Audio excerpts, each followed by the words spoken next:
평화로운 세상은 인류의 염원이며 평화로운 삶은 우리 모두의 소망입니다. 임마누엘 칸트는 1795년 그 영구 평화론이라고 일컬어지는 영원한 평화를 위하여 줌 에비겐 프리덴이라고 하는 글을 썼습니다. 거기에서 이 평화의 문제를 인간이 이 세계 평화를 위해 노력을 하는 것이 인간의 의무라고 이야기를 했고, 또 인간이 인간답게 사는 필수 조건이 이 평화라는 그런 말을 했습니다. 20세기에 평화운동의 선구자라고 할 수 있는 디트리 보네퍼는 1934년 화내에서 열렸던 대회에서 평화의 문제를 하나님의 계명이요 또 그리스도의 현존이라고 말을 했습니다. 평화는 해도 좋고 안 해도 좋은 것이 아니라 이것은 하나님의 계명 또는 하나님의 명령이라고 하는 말을 했고, 그리스도 그 자체가 이 세상에 나타나신 것이 그것이 평화를 위해서 나타나신 것이라고 말을 한 바가 있습니다. 오늘 한반도 평화 정착과 남북 관계 개선을 위한 국제 포럼을 이제 개최하게 되었습니다. 7월 27일 정전 협정이 체결된 지 60주년이 됩니다. 이제 사람에게 60주년 하면 60이라고 하면 갑년이라고 해서 회갑이라고 하는데, 어느덧 우리 60 이제 갑자을 축하는 그것이 한번 돌아서 다시 맞이하는 정도로 이렇게 60년이 흘러갔습니다. 이 지구상의 마지막 분단 국가로 남은 이 한반도의 이 남북한, 이 남북한은 동족 상잔의 비극을 겪은 민족이라고 하는 것입니다. 이 한반도는 지금 탈냉전 시대에 냉전 지대로 남아 있습니다. 이 한반도에서 다시 전쟁을 하지 않고 민족의 수건인 통일을 이루는 것, 즉 평화 통일을 이루는 것이 이 민족의 과제의 소원입니다. 한반도만이 유일한 분단국으로 남아 있습니다. 우리 세계 역사에서 보면 1945년 제2차 세계대전이 끝난 후 분단된 국가는 4나라였습니다. 1945년 5월 8일 독일이 동독과 서독으로 분단이 됐습니다. 우리는 이제 8월 15일 날 해방이 됐고 일본은 이제 패망을 하게 됐는데, 독일은 그에 앞서서 5월 8일이 이제 종전의 날입니다. 그리고 1945년 8월 15일 한반도가 남과 북으로, 그리고 1949년 10월 1일 중국이 중공과 대만으로, 그리고 54년 7월 21일 베트남이 월남과 이제 월맹으로 분단이 됐습니다. 그러나 여기에 예멘은 일시에 분단된 것이 아니고 제2차 세계대전을 전후하여 50년간의 시차를 두고 남과 북으로 분열이 됐습니다. 북예멘은 1517년 오스만 터키에게 점령돼 지배를 받아오다가 1차 세계대전으로 인하여 오스만 터키가 붕괴되자 남예멘 지역을 제외한 북예멘이 1917년 독립이 됐습니다. 그리고 1918년 예멘 아랍공화국을 수립하였고, 북예멘은 대외적으로 비동맹 중립 노선을 추구하여 대내적으로 이슬람교의 원리를 국가의 이념으로 하는 입헌공화제 국가였습니다. 남예멘은 1839년부터 1967년까지 영국의 식민지로 있다가 1967년 영국으로부터 독립하여 예멘 인민공화국을 수립하였습니다. 남예멘은 다른 분단국처럼 똑같은 시각에 동시에 분단된 분단 국가가 아니라 북예멘은 1917년, 남예멘은 1967년 50년의 시차를 두고 분리 독립되었기 때문에 분단국이라고 하기보다는 분열 국가라고 이제 구분을 합니다.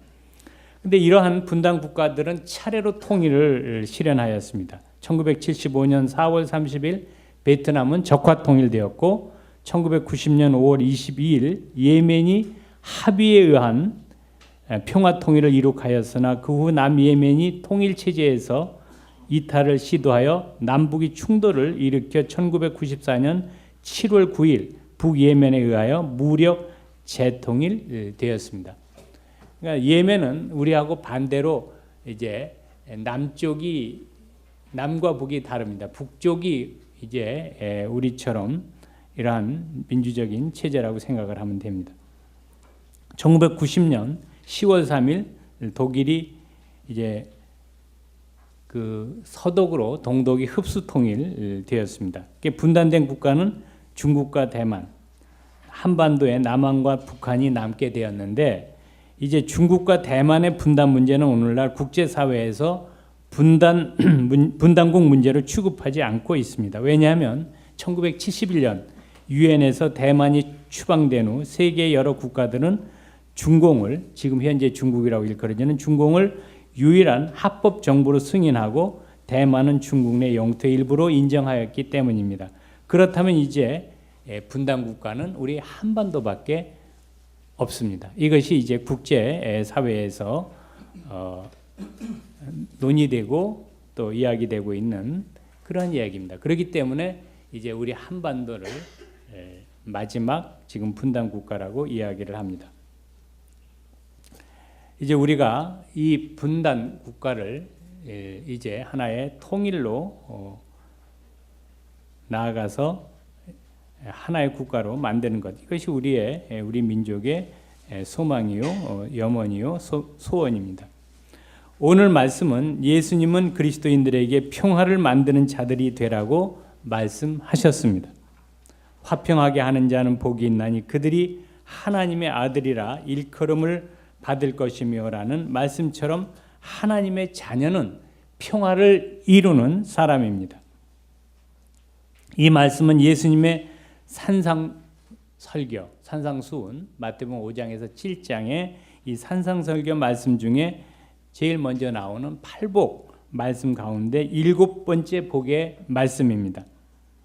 팔복은 심령이 가난한 자, 애통하는 자, 온유한 자, 의에 주리고 목마른 자, 긍휼히 여기는 자, 마음이 청결한 자, 화평케 하는 자, 의를 위하여 박해를 받은 자가 복을 받을 것을 말하고 있습니다. 여기에서 이제 우리가 주목하는 화평하게 하는 자, 이 화평하게 하는 자의 원문은 에이레노 포이오입니다. 에이레노 포이오이. 그래서 이 말을 정확하게 이제 번역을 하면 평화를 만드는 사람들, 이 복수입니다. 평화를 이루는 사람들이라는 뜻입니다. 이 말은 평화를 지키는 사람들, 피스키퍼스의 수준을 넘어 평화를 만드는 사람들, 피스메이커스의 이제 뜻입니다. 따라서 마태복음 5장 9절의 말씀은 하나님의 자녀는 평화의 사도가 되어 평화를 만들어가는 자가 되어야 할 것을 말하고 있습니다. 평화는 본래 주어진 상태가 아니라 실현되어 가는 과정이기 때문에 그렇습니다. 이제 평화를 만드는 사람들, 이제 우리 이제 번역에는 정확하게 그 뜻이 안 나타나 있는데 이것은 분명히 복수고 또 평화를 만드는 사람들, 평화를 이루는 사람들의 뜻입니다. 우리는 화평하게 하는 자라고 표현이 되어 있는데 이것은 이제 복수의 복수입니다. 그럼 여러분, 평화라고 하는 것은 무엇입니까?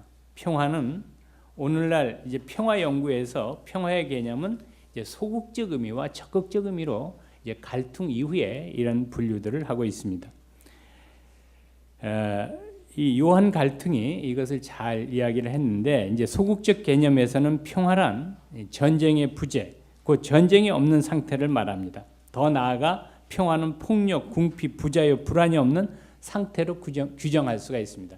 네거티브 이제 데피니션, 네거티브 피스인데 무엇이 없는 것. 그래서 전쟁이 없고 불안이 없고 폭력이 없고 궁핍이 없고 이런 무엇이 없는 상태. 이것이 이제 소극적 의미의 평화고, 적극적 의미는 포지티브, 이제 무엇이 있는 것. 그것은 다시 말하여 사회 정의가 행해지고 있는 상태입니다. 사회 정의는 정의의 현존, 전쟁의 부재가 아니라 정의의 현존. 이것이 이제 평화의 의미입니다. 다시 말하면 삶을 위해 능력과 수단이 균등하게 분배되어 사회 정의가 실현되는 상태가 이제 평화로 규정할 수가 있습니다. 이제 기독교의 평화 개념은 이 소극적, 적극적 평화 개념을 연결시키면서 정의를 강조하는 것을 통하여 적극적 평화 개념을 우선시하는 샬롬인 것입니다. 이 샬롬의 의미는 구약 학자에 의하면 한 30가지 이상의 이제 의미가 있습니다. 단순히 우리말의 평화를 넘어서 건강, 정의, 구원 등등 많은 뜻이 있게 되는데, 이 샬롬은 가족, 민족, 사회, 인간 공동체가 침해받지 않고 온전하고 완전하며 안전하게 존재하는 것을 의미합니다. 이 샬롬이라는 말은 물론 히브리어인데 이것은 샬렘이라고 하는 이제 동사에서 나왔습니다. 이것은 완전하게 하다, 안전하게 하다, 온전하게 하다 이런 뜻입니다. 여러분, 우리 삶에서 완전하고 안전하고 온전하면 그것이 이제 평화의 상태가 되겠죠. 기독교의 평화는 저는 세 가지의 정도로 정리를 하고 있습니다. 첫째로 기독교의 평화는 정의로운 평화입니다. 사회 정의가 실현되는 곳에 하나님의 평화가 있습니다. 시편 기자는 시편 85편 10절에서 정의와 평화가 서로 입을 맞춘다는 시적 형식을 통하여 이 둘이 밀접하게 연관되어 있음을 말하고 있습니다. 평화는 정의의 결과입니다. 다른 말로 얘기해서 평화가 정의를 만드는 것이 아니라 정의가 평화를 만드는 것입니다. 이것은 제 말이 아니고 성경의 말씀입니다. 구약 이사야 32편 17절의 말씀입니다. 정의가 평화를 만듭니다. 평화는 정의의 결과인 것입니다. 둘째로 기독교의 평화는 주어진 상태가 아니라 실현되어가는 과정입니다. 평화는 만들어가는 것입니다. 교회는 평화를 건설해가는 평화 수립의 공동체가 되어야 합니다. 오늘 본문 말씀은 평화를 만드는 사람들, 평화를 이루는 사람들이 복이 있다고 말씀을 하고, 그 사람들이 하나님의 아들들이라고, 이제 이 아들들이 될 것이라고 일컬어진다고 말씀을 하고 있습니다. 우리는 평화를 만들어야 되는, 평화를 이루어야 되는 우리에게 책임이 있고 의무가 있고 과제가 있습니다. 그리스도인은 평화를 증언하고 평화를 만드는 자가 되어야 합니다. 예수님은 평화를 위해 일하는 사람만이 하나님의 아들이 된다고 오늘 본문에서 말씀을 하고 있습니다. 셋째로 기독교의 평화는 소유가 아니라 공동의 길입니다. 평화를 건설하기 위해 평화를 위협하는 전쟁 준비, 테러, 폭력을 제거하고 서로 신뢰할 수 있는 공동적 평화 건설의 길을 함께 만드는 길입니다.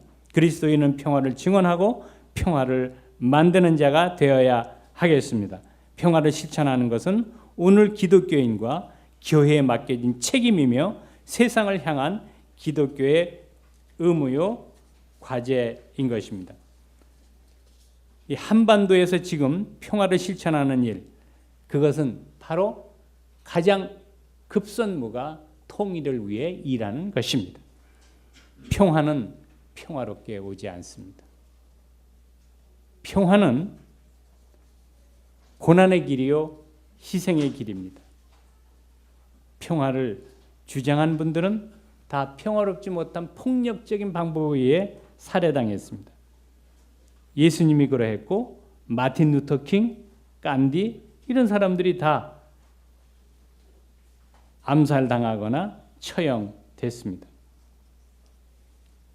그러나 우리들이 이러한 평화를 실천하는 길은, 이것은 그렇기 때문에 희생의 길이요 십자가의 길인 것입니다. 그러나 이것은 승리가 보장된 길인 것입니다. 오늘 이제 남과 북이 대치하여 있고 또 전쟁을 멈춘 지 60주년이 됩니다. 우리는 다시 한번 남북한이 우선 분단된 상태에서라도 평화 공존을 해야 되고 또 통일을 해 위해 나가야 되겠습니다. 그러나 이 길은 쉽지가 않습니다. 이 길은 그러나 가야 할 길입니다. 이 길을 위해 우리는 우리의 모든 것을 바치고 또 이것이 우리가 예수님께서 평화를 이루라고 하는, 만들라고 하는 길이라고 하는 것을 깨달아야 하겠습니다. 평화는 평화롭게 오지 않습니다. 평화는 평화롭게 만들어지지 않습니다. 여기에는 희생이 따릅니다. 우리는 그 길이 자기 십자가를 지고 나를 따르라고 한 예수님의 말씀 속에서 자기 십자가의 길인 것을 깨달아야 하겠습니다. 우리는 그것은 해도 좋고 안 해도 좋고 하는 선택의 문제가 아니라 그것은 해야만 하는 당위의 문제요, 의무요, 우리들의 책임의 문제인 것입니다. 미국 대통령이었던 케네디는 이렇게 말한 바 있습니다.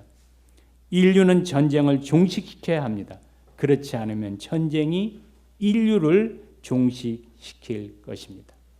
우리가 통일이 되어도 전쟁에 의한 통일이 아니라 평화 통일을 이루어야 하겠습니다. 우리 다시 한번 정전 60주년을 맞아서 평화가 얼마나 소중하며 그리고 전쟁이 얼마나 인류의 악이 되며 또 우리가 나아갈 길은 바로 이 평화를 이루기 위해서는 우리 민족이 통일로 나가야 된다고 하는 것을 깨달아야 하겠습니다. 분단된 상태에서는 이 한반도의 평화가 이루어질 수가 없습니다. 다시 한번 우리의 현실을 직시하고 우리가 통일을 위한 역군이 되고 그것은 십자가의 길이요 예수님을 따르는 제자의 길이요 우리가 다시 한번 이 민족을 위해 우리 몸을 던질 수 있는 그러한 문제라고 하는 것을 깨닫는 그런 시간이 됐으면 좋겠습니다. 다시 한번 이 민족에게 평화 통일이 이루어지도록 우리는 하나님께 기도하며 그것이 반드시 이루어질 것을 믿습니다.